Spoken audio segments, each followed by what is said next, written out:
ओम ज्ञानतिमिरान्धस्य ज्ञानञ्जनशलाकया चक्षुरुन्मिलितं येन तस्मै श्रीगुरवे नमः। श्रीचैतन्यमनोभीष्टं स्थापितं येन भूतले स्वयं रूप कदा मह्यं ददाति स्वपदान्तिकम्। वन्देऽहं श्रीगुरु श्रीयुतापदकमलं श्रीगुरुं वैष्णवांश्च श्रीरूपं सागरजातं सहगण रघुनाथान्वितं तं सजीवं साद्वैतं सावधूतं परिजनसहितं कृष्णचैतन्यदेवं श्रीराधाकृष्णपादान् सहगण ललिता श्रीविशाखान्वितांश्च। नमो विष्णुपादाय कृष्णपृष्ठाय भूतले श्रीमते भक्तिवेदांत स्वामी नामिने। नमस्ते सारस्वती देवे गौरवाणी प्रचारिणे निर्विशेष शून्यवादी पाश्चात्य देशतारिणे। नमो महावदन्याय कृष्ण प्रेम प्रदायते कृष्णाय कृष्ण चैतन्य नामने गौरतुषे नमः। हे कृष्ण करुणा सिंधु दीनबंधु जगतपते गोपेश गोपिका कांत राधा कांत नमस्तुते। तप्त कांचन गौरांगी राधे वृंदावनेश्वरी वृषभानुसुते देवी प्रणमामि हरिप्रिये। वाञ्छा कल्पतरुभ्यश्च कृपा सिन्धुभ्येव च पतितानां पावनेभ्यो वैष्णवेभ्यो नमो नमः। जय श्री कृष्ण चैतन्य प्रभु नित्यानंद श्री अद्वैत गदाधर श्रीवासदि गौर भक्तवृंदा। हरे कृष्ण कृष्ण कृष्ण हरे हरे, हरे राम राम राम हरे हरे। तो मेरा नाम अजीत नरसिम्हा दास है। मैं पुणे में एक अकेडमी में पढ़ाता था और इसी साल मैंने खारघर मंदिर में ब्रह्मचारी आश्रम को ज्वाइन किया है। तो मेरे को प्रभु जी बता रहे थे कि चैप्टर अध्याय 9 तक हो गया है। 9 तक हो गया। हाँ प्रभु जी, आज 10वां अध्याय शुरू करना है। आज 10वां अध्याय चालू करना है। ठीक है माता जी। ओके, मैं शेयर करता हूँ स्क्रीन।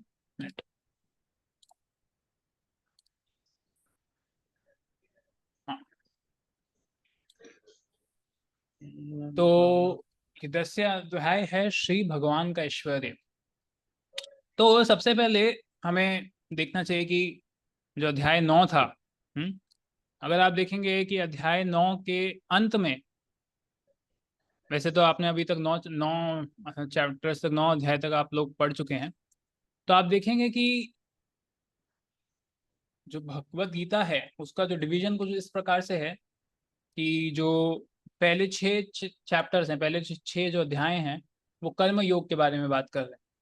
अंतिम 6 जो अध्याय हैं वो ज्ञान योग के बारे में बात कर रहे हैं, और ये जो बीच के 6 अध्याय हैं ये भक्ति योग के बारे में बात कर रहे हैं। तो जो बीच के ये 6 अध्याय हैं 7 से 12, वो बहुत ही महत्वपूर्ण अध्याय हैं क्योंकि वो भक्ति योग के बारे में बता रहे हैं। फिर अगर आप इन 6 अध्याय को देखेंगे जो कि 7 से 12 हैं, तो उसके बीच में और जो बहुत महत्वपूर्ण, इन 6 अध्याय में से भी सबसे महत्वपूर्ण जो अध्याय है वो है अध्याय नंबर 9, जो कि जिसका जो अंग्रेजी में इसका जो शीर्ष है वो ये है द मोस्ट कॉन्फिडेंशियल नॉलेज, सबसे जो गुह्यतमम ज्ञान है ना, भक्ति के बारे में, भक्ति योग के इसमें उसके बारे में बताया गया। और उसके बाद आप इस अध्याय 9 में अगर आप देखेंगे तो उसमें भी जो सबसे सर्वश्रेष्ठ हम श्लोक कह सकते हैं वो ये है, जो सबसे अंतिम श्लोक है अध्याय 9 का। क्योंकि अध्याय 9 के अंत में हम देख सकते हैं कि जनरली अगर आप कोई भी अगर बुक किताब पढ़ेंगे, किताब के अंत में उसका सार दिया जाता है, कंक्लूजन जैसा बोला जाता है इंग्लिश में। तो अध्याय 9 का जो सार है वो भगवद गीता में भगवान श्री कृष्ण कहते हैं, अगर आप देखेंगे वो है मन मना भाव मद भक्तो मद याजी माम नमस्कुरु। मतलब कोई पूछ सकता है, अच्छा भगवान आपने हमें इतना सब कुछ ज्ञान दे दिया, जो सबसे गुह्यतम ज्ञान है वो आपने दे दिया, तो इसके बाद अभी करना क्या है? तो क्या करना है वो भगवान श्री कृष्ण भगवत गीता के अध्याय 9 के अंतिम श्लोक में ऐसा बोल रहे हैं, मन मना भाव मद भक्तो मद याजी माम नमस्कुरु। मैं आपको स्क्रीन पे भी दिखा देता हूँ। मन मना भाव मद भक्तो मद याजी माम नमस्कुरु माम एवश्यसि युक्तेवं आत्मान मत परायणा। तो क्या उसका तात्पर्य क्या है? तात्पर्य उसका भाषांतर क्या है? अपने मन को मेरे नित्य चिंतन में लगाओ, मेरे भक्त बनो। 4 चीजें कही गई, देखिए। अपने मन को मेरे नित्य चिंतन में लगाओ, मेरे भक्त बनो, मुझे नमस्कार करो और मेरी ही पूजा करो। इस प्रकार मुझ में पूर्णतया तल्लीन होने पर तुम निश्चित रूप से मुझको प्राप्त होगी। तो अगर आपको भगवत धाम से जाना है तो ये 4 चीजें बताइए, क्या क्या? हमें भगवान को नित्य चिंतन, है ना, मेरे नित्य चिंतन में लगाओ, है ना, मतलब मन, मेरे भक्त बनो, भगवान का भक्त बनना है हमें, है ना, वो सेवा करेंगे तो मुझे नमस्कार करो, नमन करना है, और मेरी पूजा करो। तो 4, है ना, 4 बड़े ही सरल चीजें बताई है भगवान ने, किस तरीके से हम भगवत धाम जा सकते हैं। तो अब कोई प्रश्न पूछेगा कि अध्याय 9 में पूरा का पूरा ज्ञान दे ही दिया है, सबसे गुह्यतम ज्ञान दे दिया है, तो आखिर फिर अध्याय 10 में क्या बताना चाहते हैं भगवान? तो अध्याय 10 का शीर्षक क्या है? श्री भगवान का ऐश्वर्य। तो अध्याय 9 में भगवान ने जरूर अपने ऐश्वर्य के बारे में बताया है। अगर हम ध्यान से देखेंगे तो भगवान ने अपने ऐश्वर्य का उल्लेख कई अध्याय में दिया है। अध्याय 7 में भी बताया है कि मैं पानी जल का जो टेस्ट है ना, जो टेस्ट को हम क्या बोलेंगे कि जल का जो आप बोल सकते हैं टेस्ट, टेस्ट को हिंदी में क्या बोलेंगे? फ्लेवर, उसका है ना, मतलब पानी, स्वाद। स्वाद, स्वाद, हाँ, पानी का स्वाद भी मैं हूँ। फिर मैं ही सूर्य चंद्रमा का जो प्रकाश है वो ही मैं हूँ, उससे जो हीट आ रहा है, वो जो गर्मी है, ताप है, वो भी मैं हूँ। तो भगवान इस तरीके से अपने ऐश्वर्य का उल्लेखन करें अध्याय 7 में। फिर अध्याय 9 में भी उल्लेख किए हैं कि किस तरीके से भगवान ने बताया है देवता लोग हैं वो भी मुझसे आए हैं, और फिर बताए हैं भगवान की ये ब्रह्मा जी का आयु कितना है, ब्रह्मांड की रचना के बारे में कुछ ना कुछ थोड़ा बहुत बता रहे हैं भगवान। हाँ, तो अभी अध्याय 10 में क्या होने वाला है?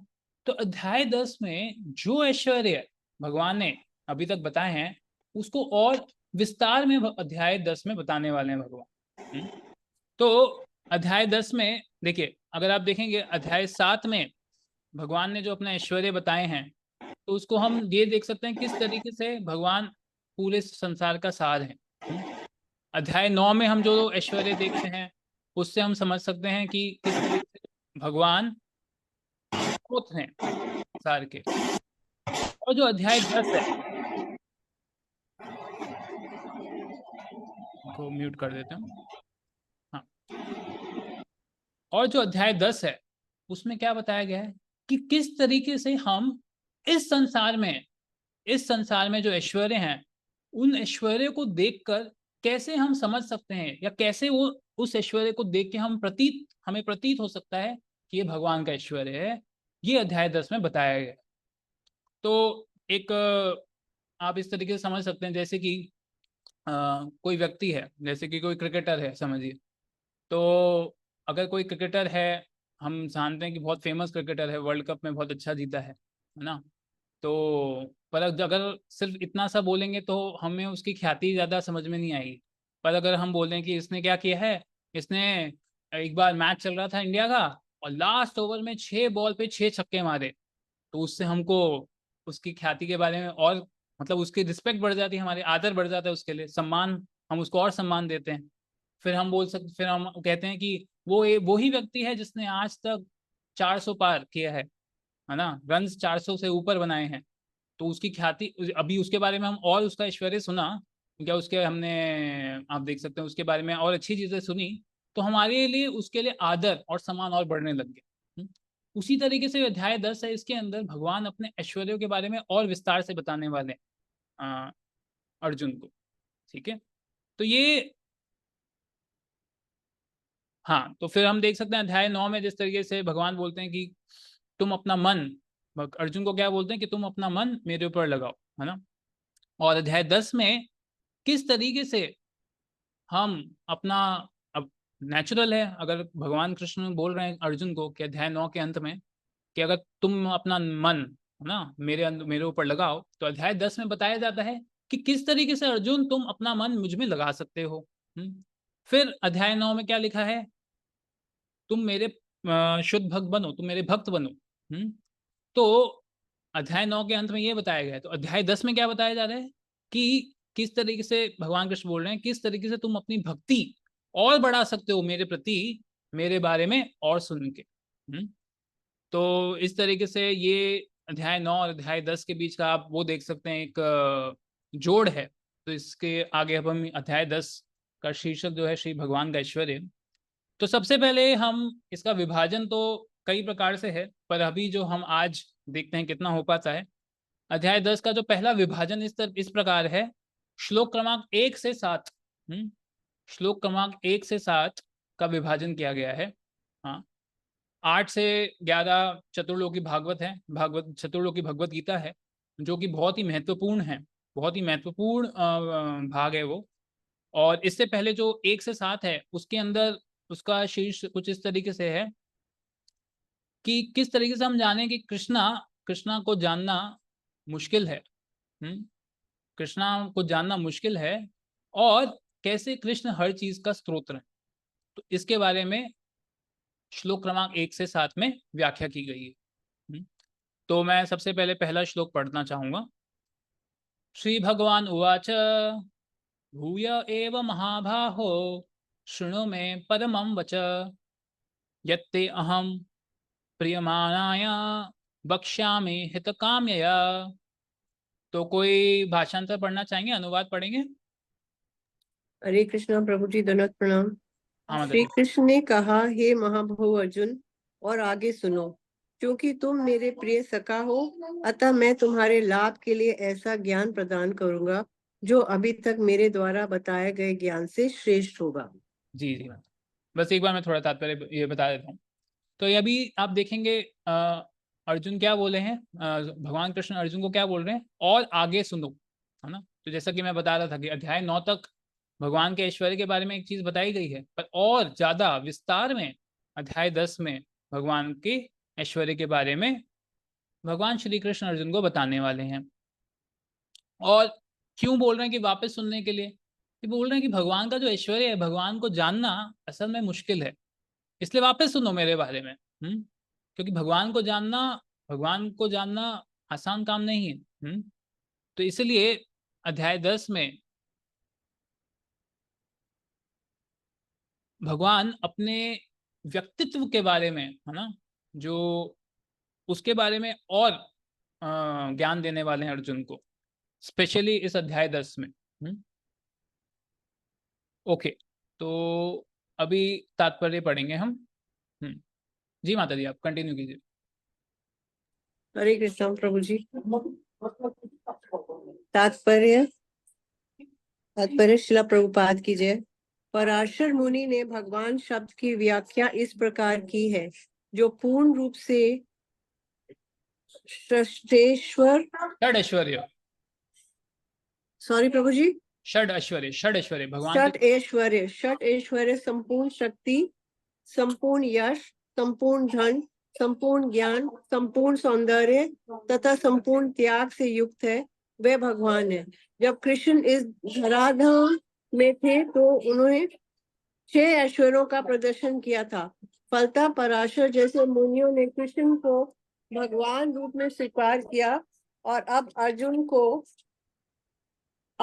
को कृष्ण ने अपने ऐश्वर्य तथा कार्य का और भी गूढ़ ज्ञान प्रदान कर रहे हैं। इसके पूर्व 7वें अध्याय से प्रारंभ करके वे अपनी शक्तियों तथा उनके कार्य करने के विषय में बता चुके हैं। अब इस अध्याय में वे अपने ऐश्वर्यों का वर्णन कर रहे हैं। पिछले अध्याय में उन्होंने दृढ़ विश्वास के साथ भक्ति स्थापित करने में अपनी विभिन्न शक्तियों के योगदान की चर्चा स्पष्टता की, और अध्याय में पुनः वे अर्जुन को अपनी सृष्टियों तथा विभिन्न ऐश्वर्यों के विषय में बता रहे हैं। जो जो भगवान के विषय में कोई सुनता है, त्यों त्यों वह भक्ति में रमता जाता है। मनुष्य को चाहिए कि भक्तों की संगति में भगवान के विषय में सदा श्रवण करे, इससे उसकी भक्ति बढ़ेगी। भक्तों के समाज में ऐसी चर्चाएं केवल उन लोगों के बीच हो सकती हैं जो सचमुच कृष्ण भावना अमृत के इच्छुक हों। ऐसी चर्चाओं में अन्य लोग भाग नहीं ले सकते। भगवान अर्जुन से स्पष्ट शब्दों में कहते हैं, क्योंकि तुम मुझे अत्यंत प्रिय हो, अतः तुम्हारे लाभ के लिए ऐसी बातें कर रहा हूँ। हरे कृष्णा, दंडवत प्रणाम प्रभु जी। माता जी। तो जैसा कि मैं आपको बता रहा था कि अध्याय 7 और अध्याय 8, अध्याय 7 और अध्याय 9 में किस तरीके से भगवान ने अपने ऐश्वर्य का उल्लेख किया है। तो प्रभुपाद भी इस तात्पर्य में बता रहे हैं कि किस तरीके से विभिन्न विभिन्न शक्तियों से अपना विभिन्न विभिन्न शक्तियों के द्वारा भगवान ने अपना उल्लेख किया है, किस तरीके से वो सब चीज़ों के बारे में हमने आपने ऑलरेडी ये पढ़ चुके हैं आप अध्याय 7 और 9 में। तो इसमें जो एक बहुत महत्वपूर्ण बात है, जो आखिरी पैराग्राफ में हम देख सकते हैं या आखिरी भाग में हम देख सकते हैं कि उसमें दो चीज बताई है। पहली तो कि आखिर सुनने भगवान के ऐश्वर्य या भगवान के बारे में सुनने की क्या है हमारी योग्यता। योग्यता अगर मैं थोड़ा हाईलाइट करके दिखाता हूँ आपको कि भक्तों के समाज में ऐसी चर्चाएं केवल उन लोगों के बीच हो सकती है। कौन सी चर्चाएं? ये वाली चर्चाएं। मनुष्य को चाहिए कि भक्तों की संगति में भगवान के विषय में सदा श्रवण करें, इससे उसकी भक्ति बढ़ेगी। तो जिस तरीके से हम भगवान के बारे में अधिक अधिक जितना ज्यादा अधिक श्रवण करेंगे उतना ज्यादा हमारा क्या होगा, उतना ज्यादा हमारा मन भगवान के मतलब हम सोच सकते हैं हमारा मन भगवान के बारे में और सोचेगा। हम ज्यादा उनकी तरफ हमारा जो कह सकते हैं कि हमारी शरणागति बढ़ेगी भगवान के प्रति। अब भगवान की तरफ शरणागति बढ़ेगी, हमारा मन ज्यादा भगवान के गुण रूप लीला में और अच्छे से रमेगा। तो इन सब का जो सार ये होगा कि हमारी सेवा अच्छे से होगी। तो इसलिए मनुष्य को चाहिए तो सब कुछ, तो सेवा चालू किससे होती है? श्रवणम कीर्तनम विष्णु स्मरणम। तो सबसे पहले श्रवणम, सबसे पहले हमें सुनने से जो भी जितनी भी कोई सेवा है सबसे पहले हमें सुनने के लिए बोला जाता है, श्रवण। तो मनुष्य को चाहिए कि भक्तों की संगति में भगवान के विषय में सदा श्रवण करें, इससे उसकी भक्ति बढ़ेगी। और अब हमें श्रवण करना है तो उसके लिए क्या योग्यता है? भक्तों के समाज में ऐसी चर्चाएं केवल उन लोगों के बीच हो सकती है जो सचमुच कृष्णा भावना भावृत के इच्छुक हो। देखिए बहुत ही खूबसूरत चीज प्रभुपाद बोल रहे हैं। प्रभुपाद ये नहीं बोल रहे कि कहीं भी जाके श्रवण करो। प्रभुपाद तो इवन भक्तों के बीच में भी किन भक्तों की बात कर रहे हैं इसको देखना ज्यादा जरूरी है। भक्तों के समाज में भी प्रभुपाद बोल रहे हैं कि हमें उन भक्तों का संग लेना चाहिए जो कृष्णा के बारे में सुनने के इच्छुक हो, जो ज्यादा उत्साहित हो भगवान कृष्ण के बारे में सुनने के लिए। तो क्योंकि जब हम जब हम ऐसे भक्तों में भी ऐसे भक्तों के संग में रहेंगे जहाँ कृष्ण के बारे में जानना, कृष्ण के गुण रूप नाम लीला के बारे में बातचीत होते रहती है, तब उस तरीके के समाज में जाके हमें श्रवण करना चाहिए। अच्छा, तो फिर कोई पूछेगा अच्छा ऐसे श्रवण करने से हमें बेनिफिट क्या होगा, उसका लाभ क्या है हमें? तो देखिए प्रभुपाद वापस बोलते हैं उसके आगे, ऐसी चर्चाओं में अन्य लोग भाग नहीं ले सकते। भगवान अर्जुन से स्पष्ट शब्दों में कहते हैं क्योंकि चूंकि तुम मुझे अत्यंत प्रिय हो अतः तुम्हारे लाभ के लिए ऐसी बातें कह रहा हूँ, है ना। तो सबसे पहले तो हमारी इससे भक्ति बढ़ेगी अगर हम श्रवण करते हैं, और दूसरी चीज कि हमारे लाभ के लिए। तो कृष्ण स्पष्ट रूप से प्रभुपाद ऐसा उल्लेख करें कि कृष्ण स्पष्ट रूप से अर्जुन को बोल रहे हैं कि तुम्हारे लाभ के लिए मैं ऐसी बातें कह रहा हूं। तो अभी हम आगे सुनते हैं। तो ये पहला श्लोक था जिसके अंदर ये चीज बताई गई थी, जब भगवान कृष्ण अर्जुन को बोल रहे हैं कि वापस सुनो मेरे ऐश्वर्य के बारे में। अब 2 से 7 के बीच में जो हम देखेंगे उसमें भगवान श्री कृष्ण ये बताना चाहेंगे कि ये जो ज्ञान है जो कि जिसका उल्लेख मैं अभी कर रहा हूं, ये जो ज्ञान है ये बहुत ही मुश्किल से समझा जाता है। जैसा कि मैं आपको शीर्षक शुरुआत में ही मैंने कक्षा की शुरुआत में ही शीर्षक दिया था कि 1 से 7 श्लोक का जो शीर्षक वो ये है कि भगवान को जानना बड़ा मुश्किल है। और भगवान सबके स्तोत्र हैं। हाँ, तो इसके बारे में हमने बात की थी। तो अब जो चीज है जी 2 से 7 में ये चीज बताई जाएगी कि किस तरीके से भगवान के बारे में ज्ञान लेना मुश्किल है, और इसके बारे में हम आगे बात करते हैं। तो आप दूसरा जो श्लोक है उसको मैं पढ़ता हूँ। न मे विधु सर्गुणा न मे विधु सुरगणा प्रभवम न महर्षया अहम आदिर ही देवानाम महर्षि नाम च सर्वश। हाँ, कोई और पढ़ना चाहेंगे? भाषांतर अनुवाद। हरे कृष्णा प्रभु जी। हाँ, प्रतिमा माता जी आप पढ़िए। प्रभु जी, ना तो देवतागण मेरी उत्पत्ति या ऐश्वर्य को जानते हैं, ना ही महर्षिगण ही जानते हैं, क्योंकि मैं सभी प्रकार से देवताओं और महर्षियों का भी कारण स्वरूप उद्गम हूँ। तो देखिए भगवान क्या बोल रहे हैं कि देवतागण, ऋषिगण, महर्षिगण ये भी मुझे नहीं जान सकते। क्यों भाई? भगवान क्या बोलते हैं कि अहम बीज प्रजापिता, कि जितने भी योनि हैं, जितने भी जीव हैं, वो सब मुझसे ही उत्पन्न हुए हैं, है ना। तो भगवान कह रहे हैं कि ये देवतागण, ऋषिगण ये भी तो मुझसे ही उत्पन्न हुए हैं, तो ये मेरे बारे में कैसे जान सकते हैं जब तक मैं उन्हें नहीं बताता। एक उदाहरण की बात कह सकते हैं कि बच्चा कैसे अपने पिताजी का जन्म के बारे में सोच सकता है, जान सकता है, हाँ? वो ऐसे तो बच्चा नहीं जान सकता ना कि उनके पिताजी का जन्म कैसे हुआ। क्योंकि देखा जाए तो बच्चा पिताजी से आया है। तो उसी तरीके से ये जो देवता, चल मेरे को क्या है, मैं तो बैठ गया। उसी तरीके से हम देख सकते हैं कि ये जो देवतागण और ऋषिगण हैं, ये भी भगवान के बारे में कैसे जान सकते हैं। तो भगवान यहाँ पे बोल रहे हैं कि वो मेरे ऐश्वर्य के बारे में कैसे जान सकते हैं। चलिए हम तात्पर्य पढ़ेंगे। हाँ माता जी आप आगे पढ़िए। तात्पर्य शिल प्रभुपाद द्वारा शिल प्रभुपाद कीजिए। जैसा कि ब्रह्म संहिता में कहा गया है, भगवान श्री कृष्ण ही परमेश्वर है, उनसे बढ़कर कोई नहीं है, वे समस्त कारणों के कारण है। यहाँ पर भगवान स्वयं कहते हैं कि वे समस्त देवताओं तथा ऋषियों के कारण है। देवता तथा महर्षि तक श्री कृष्ण को नहीं समझ पाते। जब वे उनके नाम या उनके व्यक्तित्व को नहीं समझ पाते, तो इस शूद्र लोक के तथाकथित विद्वानों के विषय में क्या कहा जा सकता है। कोई नहीं जानता कि परमेश्वर क्यों मनुष्य रूप में इस पृथ्वी पर आते हैं और ऐसे विस्मयजनक असामान्य कार्यकलाप करते हैं। तब तो यह समझ लेना चाहिए कि श्री कृष्ण को जानने के लिए विद्वता आवश्यक नहीं है। बड़े बड़े देवताओं तथा ऋषियों ने मानसिक चिंतन द्वारा श्री कृष्ण को जानने का प्रयास किया है, किंतु नहीं जान पाए। श्रीमद् भागवत में भी स्पष्ट कहा गया है कि बड़े से बड़े देवता भी भगवान को नहीं जान पाते। जहाँ तक उनकी अपूर्ण इंद्रियां पहुंच पाती है, वहीं तक वे सोच पाते हैं और निर्विशेषवाद के ऐसे विपरीत निष्कर्ष को प्राप्त होते हैं, जो प्रकृति के 3 गुणों द्वारा व्यक्त नहीं होता, या कि वे मना चिंतन द्वारा कुछ कल्पना करते हैं। किंतु इस तरह के मूर्खतापूर्ण चिंतन से श्री कृष्ण को नहीं समझा जा सकता। हाँ माता जी, यहाँ पर भगवान तात्पर्य थोड़ा जी बड़ा है, हम एक बार यहाँ पे रुक के थोड़ा मैं एक्सप्लेन करता हूँ, क्योंकि वरना पूरा हम पढ़ लेंगे फिर हम समझ नहीं पाएंगे।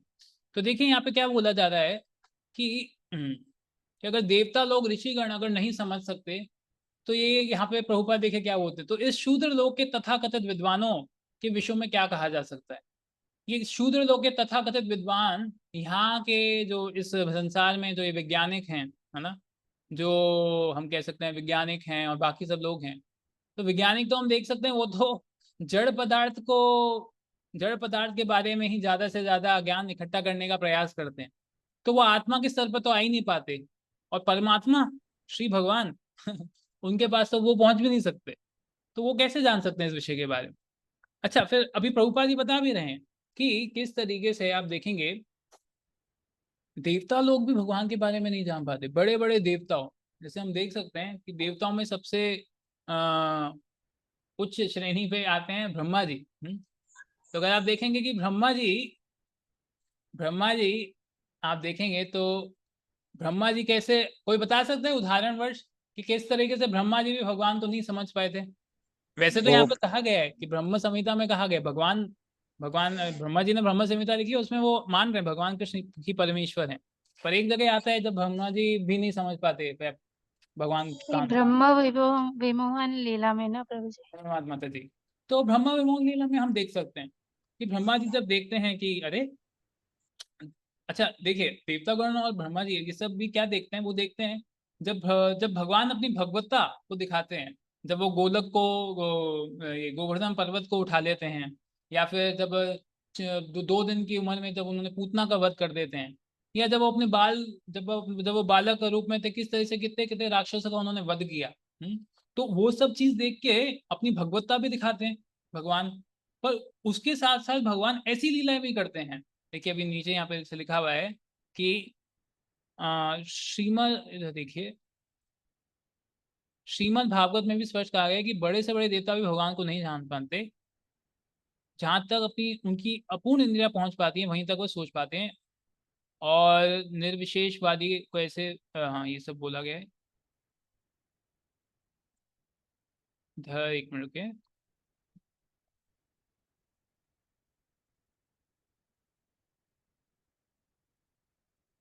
हाँ, तो ये भी हम देख सकते हैं वो भगवान की क्रियाओं को नहीं जान पाते। हाँ इधर जैसे लिखा हुआ ये रहा, मैं यहाँ ये बोल रहा था, कोई नहीं जानता कि परमेश्वर क्यों मनुष्य रूप में इस पृथ्वी पर आते हैं और ऐसे विस्मयजनक असामान्य कार्यकलाप करते हैं। तो भगवान अपनी भगवत्ता के लिए अलग अलग लीलाएं करते हैं। फिर भगवान ऐसी लीलाएं भी करते हैं, कैसी, जैसे कि दामोदर लीला करते हैं, हाँ यशोदा मैया से डर के भाग रहे हैं रोते रोते, है ना, या फिर मक्खन चोरी कर रहे हैं, या फिर और तो और जब ब्रह्मा ब्रह्मा जी विमोह में पड़ते हैं, जब भगवान क्या कर रहे हैं, अपने गोपाल जो अपने उनके गोप दोस्त हैं उनके साथ बैठ के विभिन्न विभिन्न व्यंजन खा रहे हैं, और गोपालक पहले चखते हैं और चखने के बाद बोलते हैं अरे अच्छा है कृष्ण तुम भी लो। तो फिर ब्रह्मा जी भी विमोहित हो जाते हैं, अरे हम तो इतनी पूरी की पूरी, आप देखेंगे अभी आप सब लोग भगवान को भोग लगा के प्रसाद ग्रहण करते हैं, तो कभी भी भोग को चखा नहीं जाता है। चाहे कैसा भी नमक ऊपर नीचे हो तो हम नमक साथ में रख देते हैं, नमक नींबू साथ में रख देते हैं, बोल देते हैं भगवान अगर कुछ नमक नींबू कुछ कम ऊपर नीचे हो तो ठीक है हम साथ में दे देते हैं, पर हम कभी भी चखते नहीं है। पूरी विधि रहती है, फिर हम मंत्रों का जाप करते हैं, मंत्र बोले जाते हैं, फिर हम भगवान का जो भोग प्रसाद के रूप में ग्रहण करते हैं। तो ब्रह्मा जी भी चकित हो गए, अरे ऐसे कैसे, भोग लगाने की तो पूरी विधि होती है और भोग को तो कभी हम चखते ही नहीं है, तो ये गोप बालक कैसे चख के भगवान को दे रहे हैं। क्योंकि वो ये नहीं देख पाते, वो इस स्तर पे नहीं सोच पा रहे थे कि प्रेम प्रेम के रूप में हो रहा है। तो ऐसे लोग, ऐसे देवता लोग भी इस तरीके से चकित हो जाते हैं, अरे कभी भगवान मनुष्य रूप में भगवान भगवत्ता की लीला दिखा रहे हैं, कभी बहुत सामान्य रूप की लीला दिखा रहे हैं, तो ये जो हम बालक देख रहे हैं कृष्ण, ये भगवान है या मनुष्य है, वो भी इस तरीके से विस्मित हो जाते हैं। इसी तरीके से हम देख सकते हैं कि देवताओं में देवराज इंद्र, इंद्र भी कितनी बार, है ना, इंद्र भी चक्कर में पड़ जाते हैं कि भगवान भगवान है कि नहीं। आप बता सकते हैं उदाहरण वर्ष कौन सी, कब देवराज इंद्र समझ नहीं पाते कि भगवान श्री कृष्ण भगवान है। गोवर्धन लीला में पूजे। गोवर्धन लीला में, हाँ, तो गोवर्धन लीला में हम देख सकते हैं इस तरीके से इंद्र समझ नहीं पाते, जबकि उनके सामने भगवान कृष्ण अपनी भगवत्ता का प्रदर्शन कर रहे हैं, पर करने के बाद भी वो ये नहीं समझ पा रहे कि ये असल में श्री भगवान है। वो तो फिर 7 दिनों के बाद जब भगवान, जब उनको समझ में आता है, 7 दिन लग जाते हैं उनको समझने में, और जब उनका पूरा का पूरा जो गर्व था उनका पूरा का पूरा नष्ट हो जाता है, हाँ, तो फिर उनको समझ में आता है कि भगवान कौन है। तो इस तरीके से हम देख सकते हैं कि देवी देवता लोग भी, वो भी भगवान को समझने में, भगवान को समझने में उनका मुश्किल हो जाता है, वो भी नहीं समझ पाते। तो फिर अगर देवी देवता लोग या ब्रह्मा जी जो कि कितने उच्च पद पे हैं, अगर वो नहीं समझ सकते तो फिर यहाँ इस लोक के लोग कैसे सुन समझ सकते हैं, जो कि तीनों गुणों के आप कह सकते हैं वश में है, और जिनकी इंद्रियां अपूर्ण है, तो हम तो कहाँ भगवान के बारे में समझ सकते हैं। चलिए प्रतिमा माता जी आगे बढ़ती यहाँ जी से। प्रभु जी, हरे कृष्ण। यहाँ पर भगवान अप्रत्यक्ष रूप में यह कहते हैं कि यदि कोई सत्य को जानना चाहता है तो लो मैं भगवान के रूप में यहाँ हूँ, मैं परम भगवान हूँ। मनुष्य को चाहिए कि इसे समझे। यद्यपि अचिंत्य भगवान को साक्षात रूप में कोई नहीं जान सकता, तो भी वे विद्वान रहते हैं। वास्तव में हम सच्चिदानंद रूप श्री कृष्ण को तभी समझ सकते हैं जब भगवद गीता तथा भागवत में उनके वचनों को पढ़ें, जो भगवान की अपरा शक्ति में है। उन्हें ईश्वर की अनुभूति किसी शासन करने वाली शक्ति या निर्विशेष ब्रह्म रूप में होती है, किंतु भगवान को जानने के लिए दिव्य स्थिति में होना आवश्यक है। चूंकि अधिकांश लोग श्री कृष्ण को उनके वास्तविक रूप में नहीं समझ पाते, अतः वे अपने अहेतु की कृपा से ऐसे अचिंतकों को पर दया दिखाने के लिए अवतरित होते हैं। ये चिंतक भगवान के असामान्य कार्यकलापों के होते हुए भी भौतिक शक्ति माया के से कलमशग्रस्त होने के कारण निर्विशेष ब्रह्म को ही सर्वश्रेष्ठ मानते हैं। केवल भक्तगण ही जो भगवान की शरण में पूर्णता ग्रहण कर चुके हैं, भगवत कृपा से समझ पाते हैं कि श्री कृष्ण सर्वश्रेष्ठ है। भगवत भक्त निर्विशेष ब्रह्म की परवाह नहीं करते। वे अपनी श्रद्धा तथा भक्ति के कारण परमेश्वर की शरण ग्रहण करते हैं और श्री कृष्ण की अहेतु की कृपा से ही उन्हें समझ पाते हैं। अन्य कोई उन्हें नहीं समझ पाता। अतः बड़े से बड़े ऋषि भी स्वीकार करते हैं कि आत्मा या परमात्मा तो वह है जिसकी हम पूजा करते हैं। जी, हरे कृष्णा प्रभु जी। धन्यवाद माता जी। तो फिर भगवान को हम कैसे जान सकते हैं? तो इसमें प्रभुपाद तात्पर्य में लिख रहे हैं, क्योंकि अधिकांश लोग कृष्ण को उनके वास्तविक रूप में नहीं समझ पाते, अतः वे अपनी अहेतु की कृपा से ऐसे चिंतकों पर दया दिखाने के लिए अवतारित होते हैं। तो हम भगवान को समझ सकते हैं सिर्फ एक ही तरीके से, भगवत कृपा से, भगवान के भक्तों की कृपा से और भगवान के खुद कृपा से ही हम भगवान को समझ सकते हैं।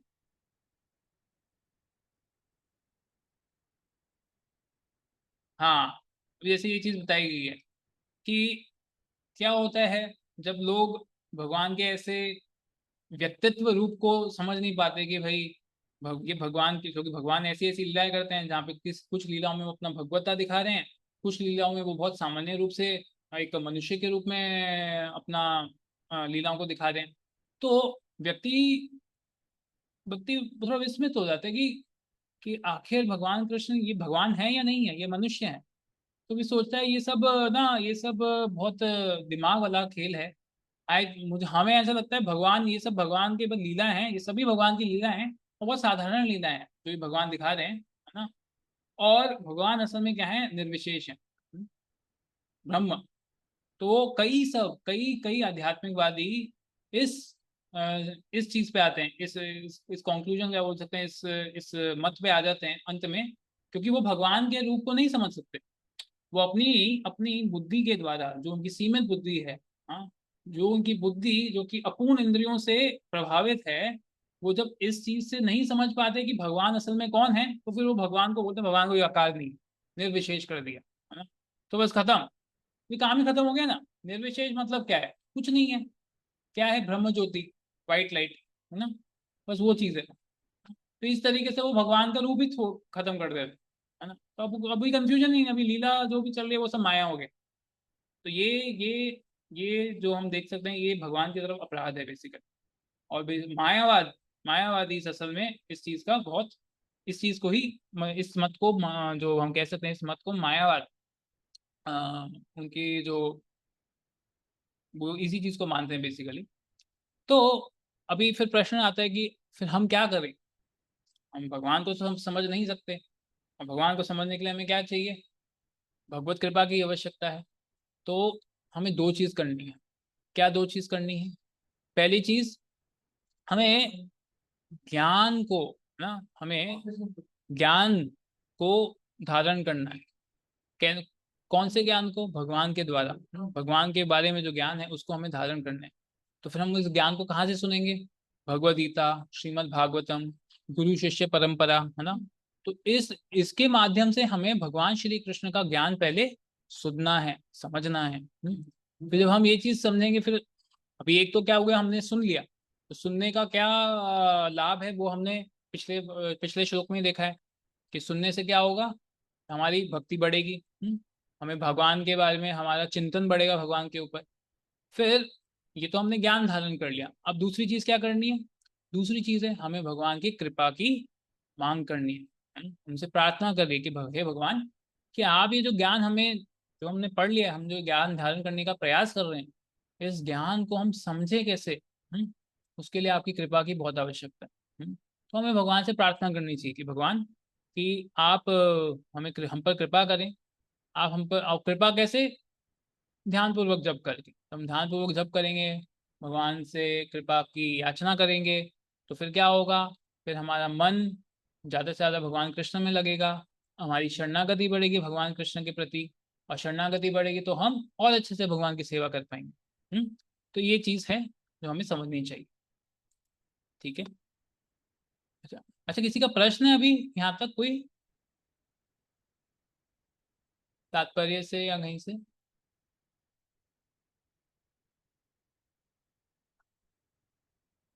ठीक है, तो फिर हम आगे बढ़ते हैं।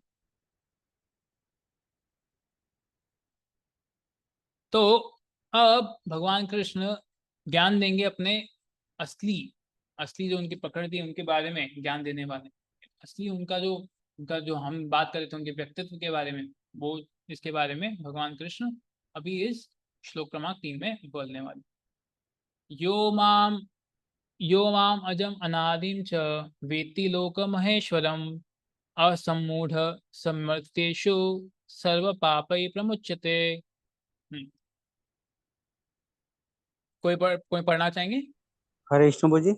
हाँ साहू प्रभु मैं जी, पढ़- पढ़िए पढ़िए। जो मुझे अजन्मा अनादि समस्त लोकों के स्वामी के रूप में जानता है, मनुष्य में केवल वही मोह रहित और समस्त पापों से मुक्त होता है। हाँ, तो देखिए अभी भगवान ने तो भगवान ने अब आप देख सकते हैं एक हमें उपाय दे दिया कि जो मुझे अजन्मा अनादि समस्त लोगों के स्वामी के रूप में जानता है, जो हम भगवान को इस रूप में जानता है उससे क्या होगा, दो चीज बताई है। मनुष्य में केवल वही मोह रहित रहेगा, है ना, वो मोह में नहीं पड़ेगा, क्योंकि उसको पता है भगवान अजन्म है, अनादि है और समस्त लोगों के स्वामी है, और समस्त पापों से भी मुक्त हो जाएगा। तो दो चीज हुई, एक तो वो मोह में नहीं पड़ेगा और दूसरी चीज वो समस्त जितने भी पाप हैं उनसे मुक्त रहेगा। ठीक है, चलिए तात्पर्य प्रभु जी कंटिन्यू कीजिए। हरे कृष्ण प्रभु जी। श्रील प्रभुपाद जी की जय। जैसा कि 7वें अध्याय में कहा गया है 7.3 में, मनुष्य नाम सहस्रेषु कश्चित ददति सिद्धये। जो लोग आत्म साक्षात्कार के पद तक उठने के लिए प्रयत्नशील होते हैं वे सामान्य व्यक्ति नहीं है, वे उन करोड़ों सामान्य व्यक्तियों से श्रेष्ठ है जिन्हें आत्मा साक्षात्कार का ज्ञान नहीं होता, किंतु जो वास्तव में अपनी आध्यात्मिक स्थिति को समझने के लिए प्रयत्नशील होते हैं। उनमें से श्रेष्ठ वही है जो यह जान लेता है कि कृष्ण ही भगवान प्रत्येक वस्तु के स्वामी तथा अजन्मा है। यही सबसे अधिक सफल आध्यात्म ज्ञानी है। जब वह कृष्ण की परम स्थिति को पूरी तरह समझ लेता है, उसी दशा में वह समस्त पाप कर्मों से मुक्त हो जा पाता है। यहाँ पर भगवान को आज अर्थात अजन्मा कहा गया है, किंतु वे द्वितीय अध्याय में वर्णित उन जीवों से भिन्न है जिन्हें आज कहा गया है। भगवान जीवों से भिन्न है क्योंकि जीव भौतिक आसक्ति वश जन्म लेते तथा मरते रहते हैं। बद्ध जीव अपना शरीर बदलते रहते हैं, किंतु भगवान का शरीर परिवर्तनशील नहीं है। यहाँ तक कि जब वे इस लोक में आते हैं तो भी वे उसी अजन्मा रूप में आते हैं। इसलिए चौथे अध्याय में कहा गया है कि भगवान अपनी अंतरंग शक्ति के कारण अपराशक्ति माया के अधीन नहीं है, अपितु पराशक्ति में रहते हैं। हाँ प्रभु जी, ठीक। तो एक जो चीज हम देख सकते हैं कि जैसे कि भगवान ने पिछले श्लोक में कहा कि मुझे देवतागण और ऋषिगण ना, जो कि बहुत बहुत तपस्या करते हैं, हाँ, और बहुत उन्होंने ज्ञान अर्जित किया है, जब वो मुझे नहीं जान सकते क्योंकि मैं उनका ही सोच हूँ। तो फिर भगवान अभी बता रहे हैं कि वो लोग तो मुझे जान नहीं सकते, मतलब देवता और ऋषिगण वो इस चीज को नहीं जान सकते कि भगवान कौन है। तो अच्छा, तो कौन है जो भगवान को जानता है, तो उसके गुण क्या है वो इसमें बताए गए। तो इस चीज का ये चीज बताना चाहता था मैं। और अभी आप देखेंगे कि एक जो चीज बताई गई है कि आखिर ऐसा कौन सा व्यक्ति है, हमें इस प्रभुपाद ने अनुवाद में तो बता दिया कि गुण क्या क्या होंगे उस व्यक्ति के, पर असल में वो व्यक्ति कौन होगा? तो उसके लिए ये प्रभुपाद कोट कर रहे हैं ये वाला वर्ष, मनुष्य नाम सहस्रेषु कश्चित् यतते सिद्धये। कि आत्म साक्षात्कार के पद तक उठने के लिए प्रयत्नशील होते हैं। मतलब करोड़ों लोग में से, करोड़ों श्रेष्ठ व्यक्तियों में से कोई तो बहुत ही कम लोग हैं जो आत्म साक्षात्कार का ज्ञान उनको पूर्ण रूप से होता है। तो इसीलिए यहाँ पे जिस तरीके से हम देवताओं और ऋषि जिनका पद इतना बड़ा है, जब वो नहीं जान सकते तो हम समझ सकते हैं कि इस श्लोक से कि जो व्यक्ति जिसके गुणों के बारे में इस श्लोक में कहा जा रहा है, वो व्यक्ति असल में उस कितना कितना कितना रेयर है, हम बोल सकते हैं, या फिर बोल सकते हैं कितना रेयर, बोल सकते हैं कि बहुत दुर्लभ है, हाँ दुर्लभ बोलते हैं। हाँ, दुर्लभ, दुर्लभ, बहुत दुर्लभ है। करेक्ट जी प्रभु जी, अब आगे पढ़िए। इस श्लोक के बेती लोग महेश्वरम शब्दों से सूचित होता है कि मनुष्य को यह जानना चाहिए कि भगवान कृष्ण ब्रह्मांड के सभी लोकों के परम स्वामी है।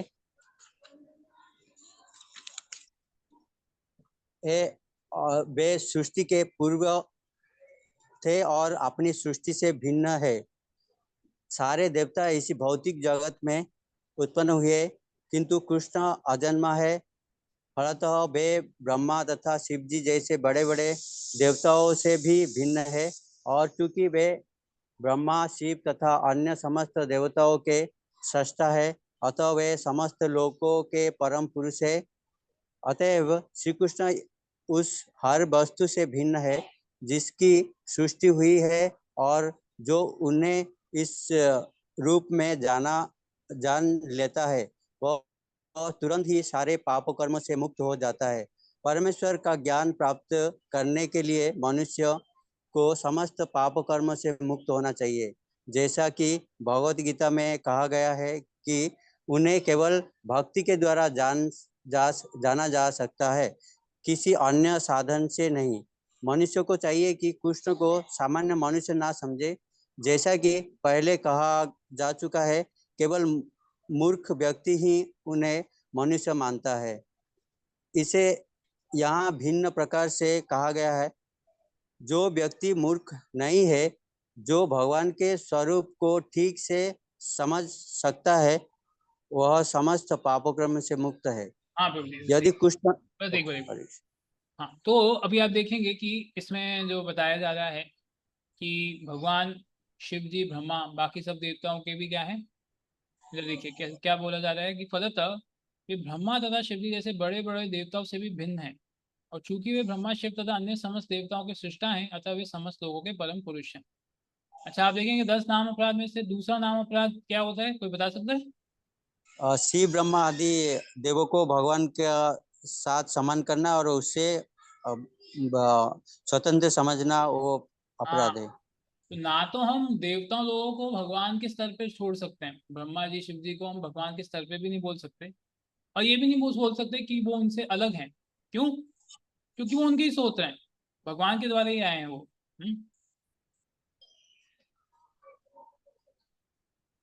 हाँ, तो इसी चीज को यहाँ बोला है कि भाई जैसे बड़े बड़े देवताओं से भी भिन्न है। भिन्न है इसका मतलब उनको उनको एक ही स्तर पे नहीं रख सकते। फिर ये भी चीज बताई गई कि अतएव श्री कृष्ण उस हर वस्तु से भिन्न है जिसकी सृष्टि हुई है, और जो उन्हें इस रूप में जान लेता है वह तुरंत ही सारे पराक्रमों में मुक्त हो जाता है। तो हम देख सकते हैं ये जो सृष्टि है, वैसे तो ये भगवान के द्वारा ही आई है। कह सकते हैं कि हम हर जगह भगवान को देखते हैं, पर हम ये नहीं कह सकते कि हर चीज में भगवान है। हम बोल सकते हैं, पर हम ये नहीं बोल सकते हर चीज व्यक्तिगत रूप में भगवान है। भगवान से सब कुछ, भगवान यही चीज बोली जा रही है, अतएव श्री कृष्ण उस हर वस्तु से भिन्न है। जो भी इस सृष्टि में रचनाएं भगवान के द्वारा ही रचित इस सृष्टि है, और जो भी चीज वस्तु हम इस संसार में देख रहे हैं वो भी भगवान के द्वारा आ रहा है, पर वो भगवान से भिन्न है। और ये चीज हमें समझनी चाहिए। हम ये नहीं कह सकते भगवान हर जगह है, ये बात सही है, पर हम ये नहीं कह सकते भगवान व्यक्तिगत रूप में, अब मैं चेयर है, मैं ये बोल सकता चेयर भगवान है ना, या पेड़ है, पेड़ को भगवान मानो, नहीं, ये नहीं करना चाहिए। चलिए प्रभु जी आगे बढ़िए। हरे कृष्ण। यदि कृष्ण देवकी पुत्र रूप में विख्यात है, तो फिर भी वे अजन्मा कैसे हो सकते हैं? इसकी व्याख्या श्रीमद् भागवत में भी की गई है। जब वे देवकी तथा वसुदेव के समक्ष प्रकट हुए तो वे सामान्य शिशु की तरह नहीं जन्मे।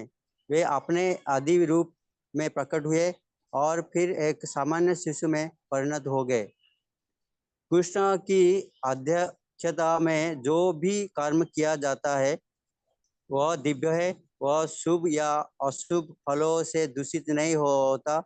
इस जगत में शुभ या अशुभ वस्तुओं का बोध बहुत कुछ मनोधर्म है, क्योंकि इस भौतिक जगत में कुछ भी शुभ नहीं है। प्रत्येक वस्तु अशुभ है, क्योंकि प्रकृति स्वयं ही अशुभ है। हम इसे शुभ मानने की कल्पना मात्र करते हैं। वास्तविक मंगल तो पूर्ण भक्ति और सेवा भाव से युक्त कुष्ठ भावना मूर्त पर ही निर्भर करता है। अतः यदि हम तनिक भी चाहते हैं कि हमारे कर्म शुभ हो तो हमें परमेश्वर की आज्ञा से कर्म करना होगा। ऐसी आज्ञा श्रीमद् भागवत तथा भगवद गीता जैसे शास्त्रों से या प्रामाणिक गुरु से प्राप्त की जा सकती है। क्योंकि गुरु भगवान का प्रतिनिधि होता है, अतः उसकी आज्ञा प्रत्यक्षतः परमेश्वर की आज्ञा होती है। गुरु, साधु तथा शास्त्र एक ही प्रकार से आज्ञा देते हैं। इन तीनों स्रोतों में कोई विरोध नहीं होता। इस प्रकार से किए गए सारे कार्य इस जगत के शुभ कर्म फलों से मुक्त होते हैं।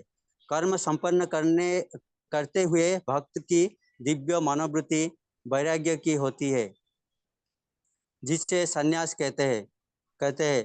जैसा कि भगवत गीता के 6 अध्याय के प्रथम श्लोक में कहा गया है कि जो भगवान का आदेश मानकर कोई कर्तव्य करता है और जो अपने कर्म फलों की शरण ग्रहण नहीं करता, अनाश्रित कर्म फलम, वही असली सन्यासी है। जो भगवान के निर्देशानुसार कर्म करता है, वास्तव में सन्यासी तथा योगी वही है।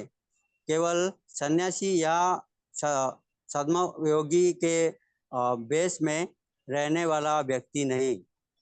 हाँ, अभी आप देखेंगे प्रभुपाद बहुत ही दो महत्व बड़ी खूबसूरत चीजें के बारे में बात कर रहे हैं। अभी आप देखेंगे प्रभुपाद सीधा सीधा ही ऐसा बोल देते हैं यहाँ पे। अभी आप देखेंगे तीसरी लाइन देखिए, इस जगत में शुभ या अशुभ वस्तुओं का बोध बहुत कुछ मनोधर्म है, क्योंकि इस भौतिक जगत में कुछ भी शुभ नहीं है। प्रत्येक वस्तु अशुभ है क्योंकि प्रकृति स्वयं ही अशुभ है। तो प्रभुपाद क्या बोल रहे हैं, इस संसार में कुछ भी शुभ नहीं है, सब अशुभ ही है ना। बोलेंगे प्रभु जी ये कैसे बोल दिया प्रभुपाद ने, हाँ सब कुछ अशुभ बोल दिया प्रभुपाद। जो भी चीज है संसार में सब अशुभ है। और प्रभुपाद एक और चीज बोल देते हैं उसके आगे कि हमें इसे शुभ मानने की कल्पना मात्र करते हैं, कि जो चीजें आप शुभ मान रहे हैं इस संसार में, हाँ वो सिर्फ कल्पना मात्र है, असल में सब कुछ अशुभ है। और जो इस अशुभ वस्तु या अशुभ चीज को शुभ मानने की कल्पना कर रहा है बस व्यक्ति, समझ रहे आप। तो फिर क्या इस दुनिया में कुछ भी शुभ नहीं है, सब अशुभ ही है, ऐसे बोल रहे हैं प्रभुपाद? नहीं, भोपाल उसका उत्तर देते हैं। अभी देखिए अगले लाइन में कोई बोलेगा तो वास्तविक मंगल तो पूर्ण भक्ति और सेवा भाव से युक्त कृष्णा भावनामृत पर ही निर्भर करता है। अतः यदि हम तनिक भी चाहते हैं, देखिए अगर आप चाहते हैं कि शुभ चीज हो, हमारे कर्म शुभ हो, तो हमें परमेश्वर की आज्ञा से कर्म करना होगा। तो उत्तर क्या है, दुनिया में सब कुछ अशुभ है, दुनिया में सब कुछ अशुभ है, ये भी फैक्ट है। अब आप अगर किसी चीज को शुभ मान रहे हैं तो वो आपकी मनोकल्पना है, वो असल में शुभ नहीं है। पर अगर आपको किसी चीज को शुभ बनाना है तो आपको क्या करना होगा, उसको भगवान कृष्ण से जोड़ के करना होगा। इस तरीके से बोला, अगर आपको अपने कर्म भी शुभ करने हैं तो आप भगवान श्री कृष्ण की आज्ञा से कर्म कीजिए, उनके द्वारा उनके जो निर्देश हैं उसके अनुसार कर्म कीजिए, तो आप शुभ चीज को प्राप्त कर सकते हैं। असली में तभी वो चीज शुभ हो ही जाएगी। और फिर हम कैसे जान सकते हैं भाई? सिंपल सी बात है, अब कैसे जानेंगे कि अभी परमेश्वर की आज्ञा तो भगवान की आज्ञा तो हमारे पास भगवत गीता के रूप में और भी तीन चीज बताई गई है। तो ये तीन आप देख सकते हैं, इन तीन चीजों में कभी भी वो नहीं होता।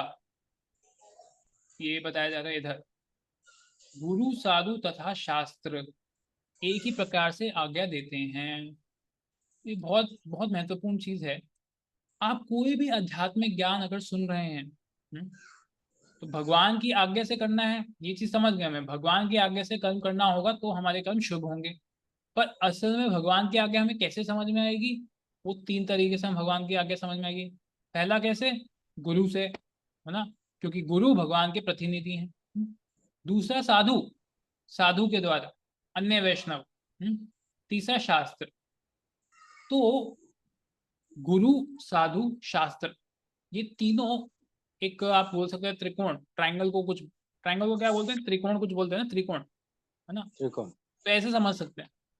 तो ये अगर दोनों तीनों में से कहीं भी एक चीज गड़बड़ हो रही है तो आप समझिए कि ज्ञान में कुछ गड़बड़ है। समझिए कि गुरु कुछ ऐसा बोल दिया जो कि शास्त्र में नहीं लिखा, तो आपको समझेंगे अरे गुरु जी ऐसा बोल रहे हैं और शास्त्र में नहीं लिखा है, तो आप क्या करेंगे? तो आप अन्य साधुओं से, अन्य जो उन्नत या वरिष्ठ भक्त हैं, उनसे समझ सकते हैं कि गुरु जी ये बोले हैं, है ना। हो सकता है ये आपकी मनोकल्पना है कि गुरु जी ने शास्त्र से, जो शास्त्र में गुरु जी बोल रहे हैं वो अलग आपको प्रतीत हो रहा है, पर जब वरिष्ठ वैष्णवों से हम बातचीत करेंगे तो वो हमें समझा देंगे ऐसा नहीं है, आप इस तरीके से इसको समझिए, और गुरु जी ने इस प्रकार से ये चीज बोली थी। है ना, वो उस तरीके, उस समय के, समय और स्थान अनुसार, काल अनुसार उन्होंने वो चीज बोली थी, है ना। या फिर अभी किसी साधु को हमें देखना, आजकल हम देखते हैं कि यूट्यूब पे इतने सारे साधु हैं, किससे सुने? तो आपको साधु भी जज करना चाहिए। ये जो साधु बोल रहा है, क्या ये शास्त्र में लिखा है? क्या ये भगवत गीता में लिखा है? क्या मेरे गुरुदेव के प्रवचन हमारे पास अवेलेबल है? क्या गुरु जी ये चीज बोल रहे हैं? अगर गुरु और शास्त्रों से मैच कर रहा है तो हाँ ठीक है, जो सामने वाला साधु है ये बोनाफाइड है। बोनाफाइड है मतलब ये प्रामाणिक है, इससे हम श्रवण कर सकते हैं। ठीक है। और शास्त्र तो शास्त्र, शास्त्रों में तो कभी भी गड़बड़ होगा नहीं। तो शास्त्र एक चीज है जो कि हमेशा सही से चलता रहेगा, है ना। ठीक है। तो इस प्रकार से ये होता है। कुछ आप लोगों के प्रश्न है तो पूछ सकते हैं। ये हरे कृष्णा प्रभु जी। जी माता जी। प्रभु जी, यहाँ पर प्रकृति को अशुभ बताया गया, तो अशुभ कैसे है? अशुभ इस तरीके से माता जी, देखिए, अभी हम इस संसार को क्या बोलते हैं? दुखालयम अशाश्वतम, है ना। प्रकृति अशुभ क्यों है? क्योंकि प्रकृति तीन गुणों में, आप बोल सकते हैं तीन गुण के प्रभाव में रहती है प्रकृति। क्योंकि आप देखेंगे जब तक आप तीन गुणों के प्रभाव में रहेंगे तब तक आप क्या बोल सकते हैं, आप इस भौतिक संसार से आगे नहीं बढ़ सकते। असल में क्या कहा जाता है कि अगर भक्ति का ज्ञान आपको लेना है तो आपको किस में आना चाहिए? सत्व गुण में आना चाहिए। क्योंकि सत्व गुण कैसा है? एक प्लेटफॉर्म जैसा है कि उसके थ्रू हम आगे विशुद्ध सत्व में जा सकते हैं। तो प्रकृति माता जी तीनों गुणों के प्रभाव में, इसलिए उसको अशुभ कहा गया है। हरे कृष्ण प्रभु जी। हाँ। प्रणाम प्रणाम प्रभु जी। प्रभु जी अभी ये और जो माता जी, एक मिनट प्रभु जी, माता जी आपको उत्तर समझ में आया? जी प्रभु जी, यस आया। हाँ प्रभु जी पूछिए। हरे कृष्ण प्रभु जी, अभी ये जो हमारा जो ड्यूटी रहता है या कुछ हम लोग एक गुरु जी या शिफ्ट हो जाते हैं इधर से उधर, तो हम लोग को दूसरे साधु के भी कंटेंट में आते हैं, दूसरा गुरु जी के पे साथ में आता है। उनका जो कुछ शास्त्र में जो बोला गया है वो बताते हैं, और इनका कुछ ऐसे डिफरेंस हम लोग देखते हैं। तो हम लोग को उनका भी सुनना चाहिए, इनका भी सुनना चाहिए, ऐसा ही है ना?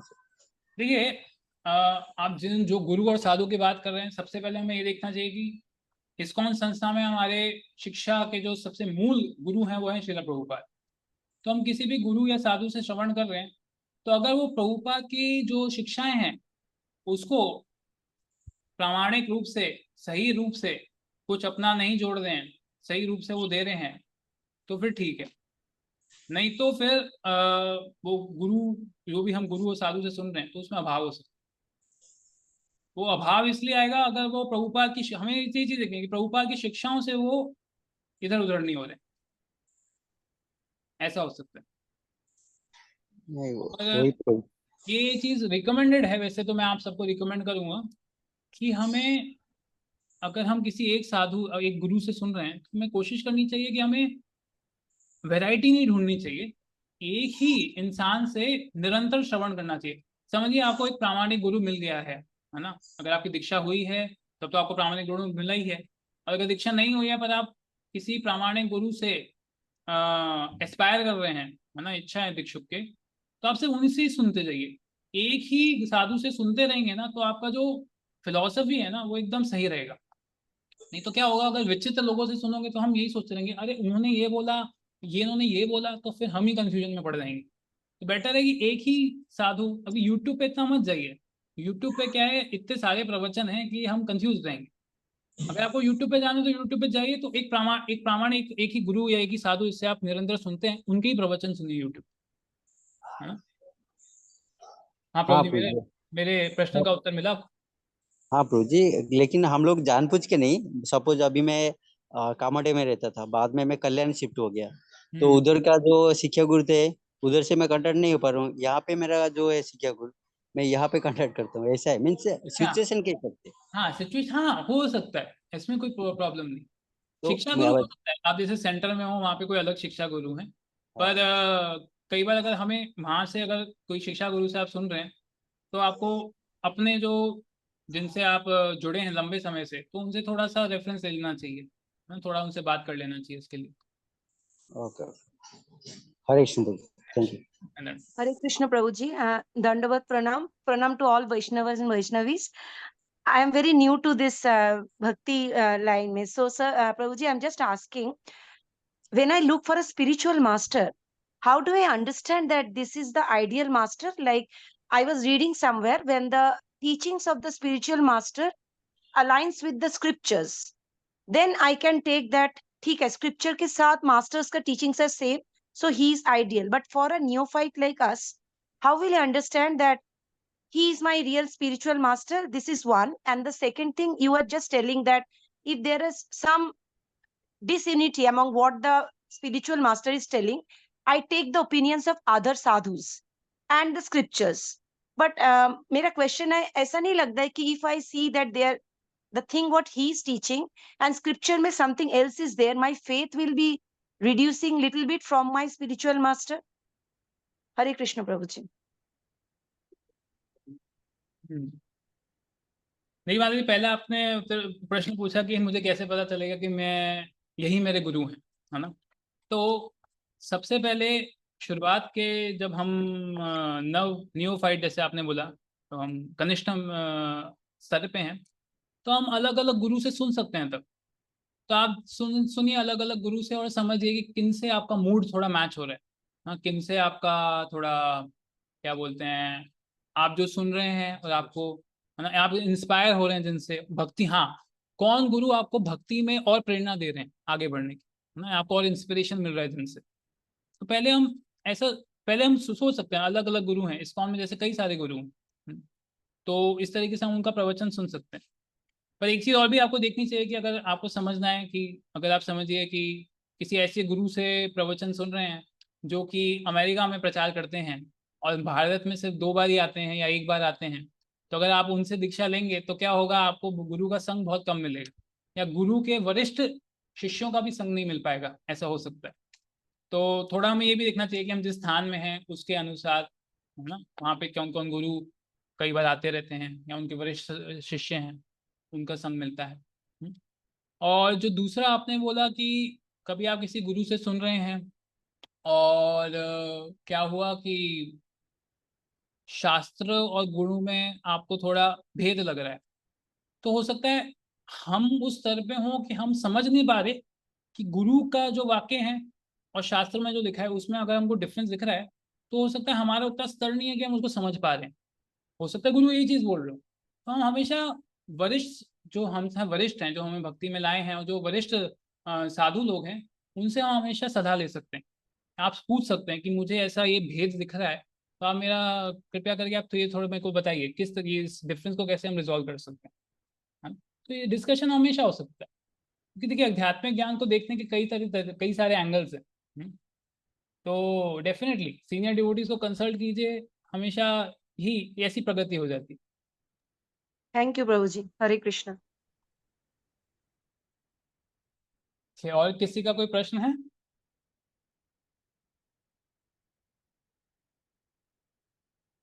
प्रभु जी, एक दोस्त के लिए एक सवाल था। प्रभु जी, आपने कहा था कि भक्तों के संगत में आना चाहिए सब। सो भक्तों में संगत आना हमें यानी टेम्पल में आना, तो टेम्पल में आना जरूरी है ना प्रभु जी?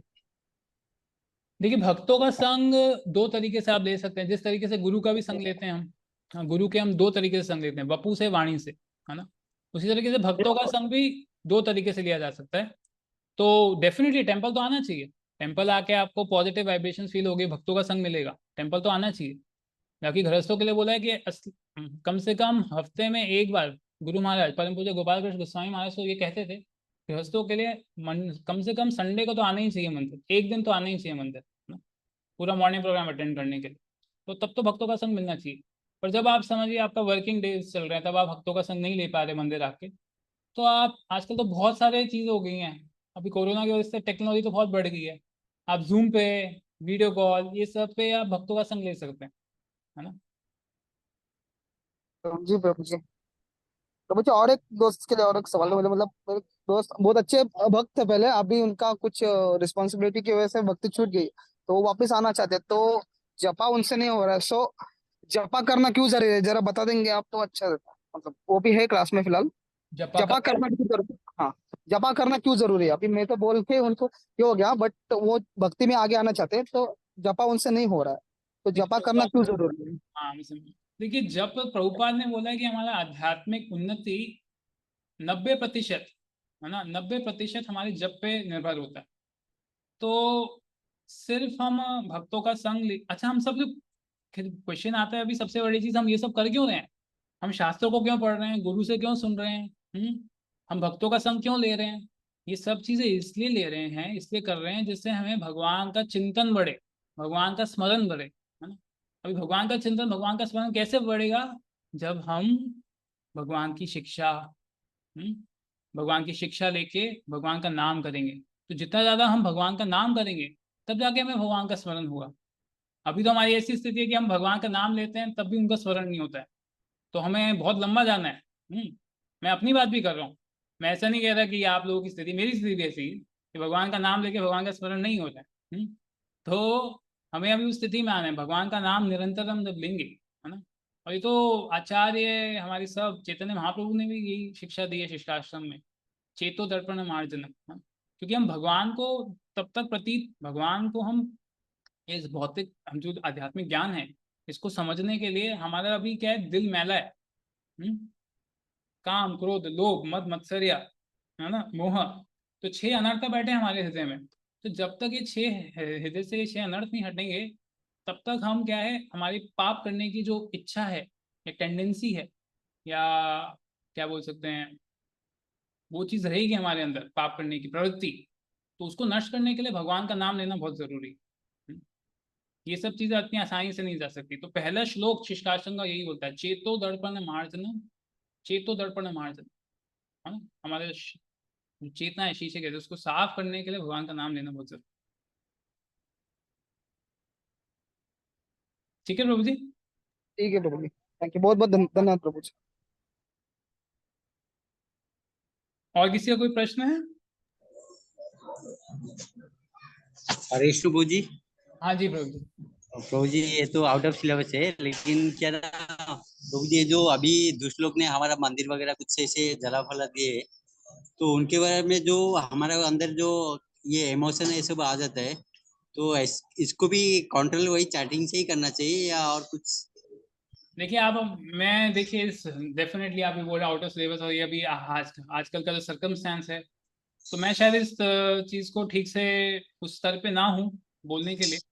पर हाँ, मैं मेरे अनुभव से थोड़ा ये शेयर कर सकता हूँ कि आपके दिल में जो अग्नि लग रही है ना, आप उस अग्नि को प्रचार अग्नि में लगाइए। हमारी ये क्षमता नहीं है कि हम तलवार लेके जाके लड़ने लग जाएं। हमारी ऑर्गेनाइजेशन क्षत्रिय वाली नहीं है, हमारी ऑर्गेनाइजेशन प्रचार करती है। तो आपको ये जो अग्नि लग रही है ना, इससे जो हिंदू, जिनको अभी भी आध्यात्मिक ज्ञान, या फिर जो अभी तक भक्ति मार्ग पे नहीं आए हैं, तो उसको प्रचार की अग्नि में डॉक्टेल कीजिए, है ना, उसमें लगाइए, और ज्यादा से ज्यादा लोगों को प्रचार कीजिए, है ना। थैंक यू प्रभु जी। चलिए हम यहाँ रुकते हैं, समय काफी हो गया है। श्रील प्रभुपाद की जय। जय जय प्रभु जी की जय हो। हरे कृष्णा प्रभु जी। हरे कृष्णा प्रभु जी। हरे कृष्णा प्रभु जी।